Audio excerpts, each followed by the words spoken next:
Plague தடுப்பூசி கண்டுபிடிக்கப்படுறதுக்கு முன்னாடி மருத்துவ உலகம் சந்திச்ச பாதிப்புகள் என்னென்ன அப்படின்றதையும் அந்த பாதிப்புகளை சமாளிக்க கையாளப்பட்ட சிகிச்சை முறைகள் என்னென்ன அப்படின்றதையும் பார்க்கலாம்.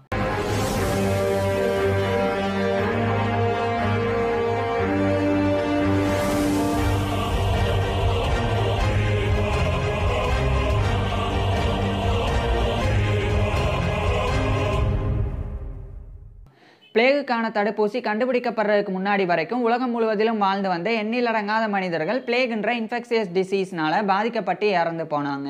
பிளேகுடைய மொர்டாலிட்டி ரேட் இறப்பு விகிதமானது 50 to 90% இருந்தது. சில சூழ்நிலைகளில் 100% கூட இருந்தது. அதாவது 100 பேர் பிளேக்னால பாதிக்கப்பட்டால் 50லிருந்து 90 பேர் வரைக்கும் இறந்து போயிடுவாங்க. சில சூழ்நிலைகளில் 100 பேருமே கூட இறந்து போயிடுவாங்க. அந்த அளவுக்கு அதிகமான உயிரிழப்புகளை பிளேக்ன்ற தொற்று நோயானது ஏற்படுத்தி வந்தது. பிளேகானது ஸ்பெசிஃபிக் ஜியோகிராஃபிக்கல் ரீஜன்ஸில் ஏற்படக்கூடிய எபடமிக்காவும் இருந்தது. மல்டிபிள் கண்ட்ரீஸில் ஏற்படக்கூடிய பேண்டமிக்காவும் இருந்தது. இந்த பிளேகோடைய பேண்டமிக் வந்து மருத்துவ வரலாற்றில் 3 ஏற்பட்டிருக்கு. 3 பிளேக் பேண்டமிக்ஸ் ஆனது ஏற்பட்டிருக்கு. அதில் பிளேக் ஆஃப் ஜஸ்டினியானிக் அப்படின்றது தான் பிளேகினுடைய ஃபர்ஸ்ட் பேண்டமிக். இது 541ஆம் ஆண்டு தொடங்கியது. அதாவது 6th செஞ்சுரியில் ஆரம்பித்தது. 750ஆம் ஆண்டு அதனுடைய பேண்டமிக் வந்து முடிவுக்கு வந்தது. அதாவது 8th செஞ்சுரியில் தான் முடிவுக்கு வந்தது. இது கிடைப்பட்ட காலகட்டத்தில் எண்ணிலடங்காத மனிதர்கள் இறந்து போனாங்க. கிட்டத்தட்ட 75 மில்லியனுக்கும் மேற்பட்ட மனிதர்கள் வந்து உலகம் முழுவதிலும் வந்து இறந்து போனாங்க. இதுக்கப்புறமா 1300களில் இதனுடைய செகண்ட் பேண்டமிக் ஆனது ஏற்பட்டது. இது வந்து அதான் 14th செஞ்சுரியில் ஆரம்பிச்சது. 19th செஞ்சுரியினுடைய ஆரம்ப பகுதி வரைக்கும் போனது. ஸோ அவ்வளோ ஆண்டுகள் பிளேகுடைய பேண்டமிக் ஆனது செகண்ட் பேண்டமிக் ஆனது நீடிச்சு வந்தது. அதில் குறிப்பாக 1346ஆம் ஆண்டிலிருந்து 1353 இந்த இடைப்பட்ட 7 ஆண்டுகளுக்குள்ள உலகத்தில் எண்ணிலடங்காத மனிதர்கள் இறந்து போனாங்க. எக்கச்சக்கமாக கோடிக்கணக்கில் இறந்து போனாங்க. உதாரணமாக இந்த 7 ஆண்டுகளுக்குள்ள ஈரோப்பில் மட்டும் 50 மில்லியன் பேர், அதாவது 5 கோடி மனிதர்கள் வந்து இறந்து போனாங்க பிளேக்னால. அந்த அளவுக்கு கொடிய பாதிப்புகளை பிளேக் ஆனது ஏற்படுத்தினது அதனுடைய செகண்ட் பேண்டமிக்கில்.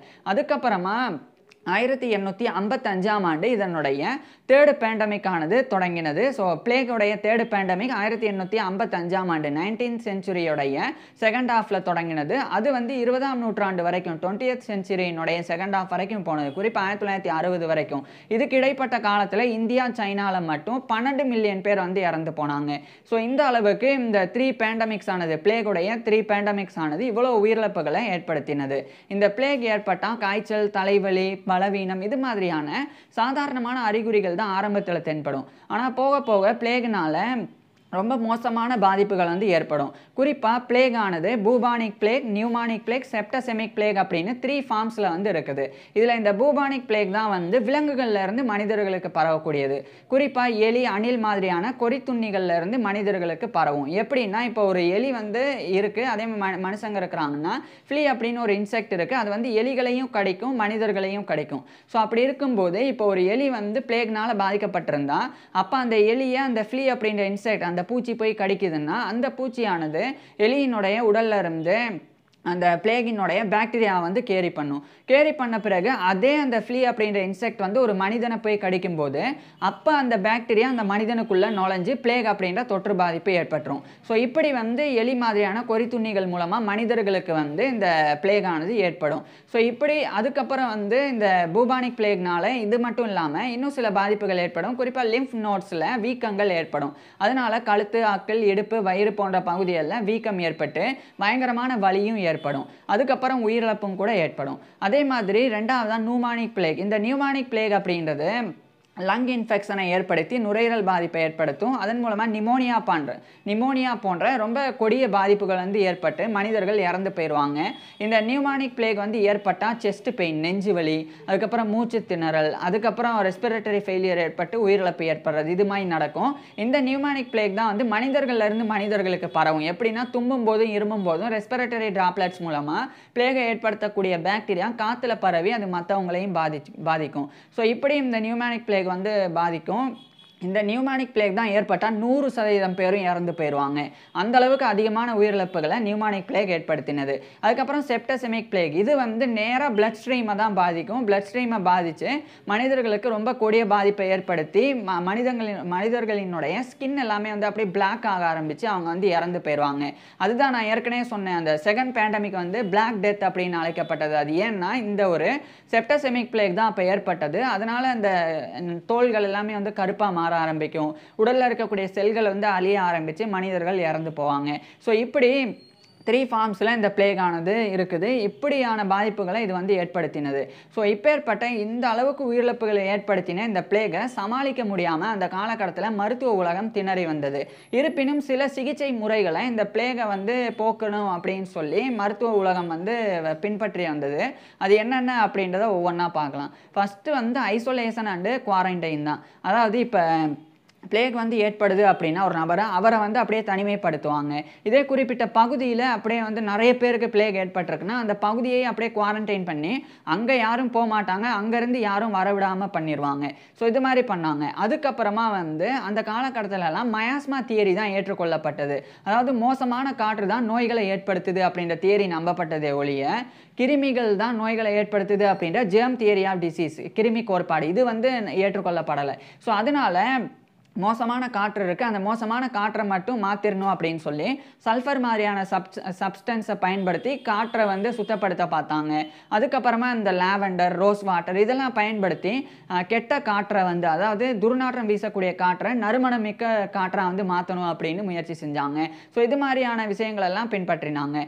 அதுக்கப்புறமா மூணாவதாக வந்து இப்போ பிளேக்னால யாராவது பாதிக்கப்பட்டிருக்கிறாங்க, அவங்க வந்து ஒரு படுக்கையை யூஸ் பண்ணுறாங்கன்னா அந்த பெட்டை அப்படியே வந்து எரிச்சிடுறது, அவங்க போடுற துணிகளை வந்து எரிச்சிடுறது அவங்க இறந்த பிறகு. ஸோ இது மாதிரியான விஷயங்கள் வந்து ஃபாலோ பண்ணப்பட்டது. அதுக்கப்புறமா வந்து சப்போர்ட்டிவ் கேர், அதாவது இந்த பிளேக்னால் பாதிக்கப்பட்டவங்களுக்கு உடனடியாக ரெஸ்ட்டு தேவை. அதே மாதிரி அவங்க ஹைட்ரேட்டாக இருக்கணும் அப்படின்றதுக்காக நீர் சார்ந்த நிறைய உணவுகள் தான் வந்து வழங்கப்படும், சீக்கிரமாக ஜீரணம் ஆகணும் அப்படின்றதுக்காக. அது மட்டும் இல்லாமல் பிளேக்னால் பாதிக்கப்பட்டவங்களுக்கு நிறைய நியூட்ரிஷனல் சப்போர்ட் வழங்கக்கூடிய நிறைய உணவுகள், ஊட்டச்சத்து மிகுந்த உணவுகளை வந்து வழங்கினாங்க. அதுக்கப்புறமா இன்னொரு முக்கியமான சிகிச்சை முறை வந்து பிளட் லெட்டிங் அப்படின்றது. அதாவது பிளேக்னால் பாதிக்கப்பட்டவங்களுக்கு ஒரு உடலில் வந்து ஒரு கீறலை ஏற்படுத்தி அதன் மூலமாக ரத்தத்தை அதிகமாக வெளியேற்றுவாங்க. இப்படி கெட்ட ரத்தத்தை வெளியேற்றினா பிளேக் அப்படின்ற தொற்று பாதிப்பு போயிடும் அப்படின்னு சொல்லி நம்பினாங்க. அதுக்கப்புறமா வந்து பர்ஜிங் அப்படின்றது, அதாவது இந்த வேணும்னே வந்து வாந்தி எடுக்க வைக்கிறது, அதேமாதிரி வேணும்னே வயிற்றுப்போக்கை ஏற்படுத்துறது, அதேமாதிரி வேர்வை வர வைக்கிறது, இது மாதிரிலாம் பண்ணால் பிளேக் வந்து போயிடும் அப்படின்னு சொல்லி அந்த ஒரு முறையையும் பின்பற்றி பார்த்தாங்க. இது மட்டும் இல்லாமல் இது மாதிரி எண்ணிலடங்காத முறைகளை அந்த காலகட்டத்தில் பயன்படுத்தினாங்க. குறிப்பாக வந்து சிம்டமேட்டிக் கேரும் பண்ணாங்க. அதாவது மெர்க்குரி, ஆர்சனிக் மாதிரியான சப்ஸ்டன்ஸ் எல்லாமே மருந்துகளாக பயன்படுத்தப்பட்டு காய்ச்சல், தலைவலி, பலவீனம் இதெல்லாம் போக்கும் அப்படின்னு சொல்லி நம்பி அதையும் வந்து பயன்படுத்தினாங்க. இப்பேற்பட்ட சிகிச்சை முறைகள் தான் அந்த காலகட்டத்தில் இருந்தது. இதனாலேயே இந்த பிளேகை சரியாக சமாளிக்க முடியல. பிளேக்னால் பாதிக்கப்பட்டவங்க கொத்தாக இறந்து போனாங்க. பிளேக் ஏற்பட்டாலே மருத்துவர்களே வந்து சிகிச்சை கொடுக்கறதுக்கு பயந்தாங்க. அந்த அளவுக்கு பிளேக் ஆனது அவ்வளோ கொடிய ஒரு பாதிப்பை ஏற்படுத்தினது. அந்த கொடிய பாதிப்புகளை சமாளிக்க நான் ஏற்கனவே சொன்ன அந்த சிகிச்சை முறைகள் தான் பின்பற்றப்பட்டது. இதுக்கப்புறம் தான் கண்ணுக்கு தெரியாத கிருமிகள் காற்று, நீர், நிலம் மாதிரியான சூழல்களில் வசிக்குது. அது நம்ம சாப்பிடக்கூடிய உணவுகளை வந்து புளிக்க செய்து கெட்டு போக வைக்குது. அந்த கிருமிகள் தான் நோய்களையும் ஏற்படுத்துது அப்படின்னு லூயி பாஸ்டர் அப்படின்ற பிரான்ஸை சேர்ந்த தலை சிறந்த விஞ்ஞானி கண்டறிஞ்சு சொன்னாங்க. அது 1859.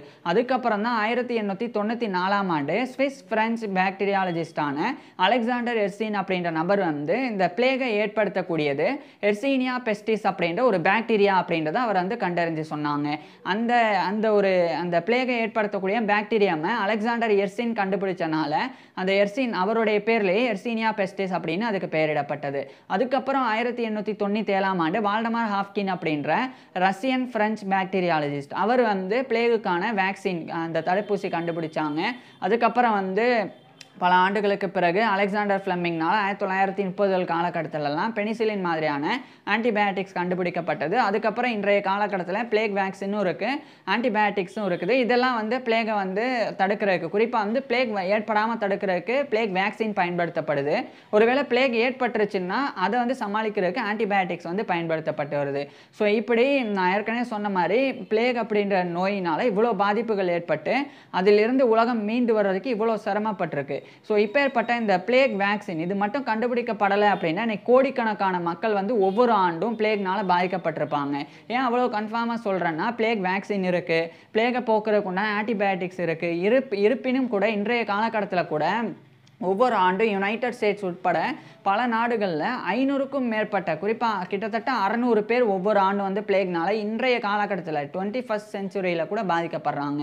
இந்த அளவுக்கு இந்த பிளேகினுடைய தீவிரம் வந்து தடுப்பு மருந்தெல்லாம் கண்டுபிடிக்கப்பட்ட பிறகும் கூட இருக்குது. இப்பேற்பட்ட இந்த பிளேகை சமாளிக்க பிளேக் வேக்சின் தான் வந்து மிகப்பெரிய ஒரு விஷயமா இருந்தது. இந்த பிளேக் வேக்சின் எப்படி கண்டுபிடிக்கப்பட்டது, அதை கண்டுபிடிச்ச வால்டமார் ஹாஃப்கின் அதை எப்படி வந்து கண்டுபிடிச்சாங்க அப்படின்ற ஃபுல் டீட்டெயிலாக நான் ஏற்கனவே பேசியிருக்கேன். அதை பார்க்குறதுக்கு கீழே டிஸ்கிரிப்ஷனில் லிங்க் கொடுத்துருக்குறேன், இல்லைனா டிஸ்பிளேவை டச் பண்ணுங்கள், நேராக அந்த வீடியோக்கே போயிடலாம். தேங்க்யூ.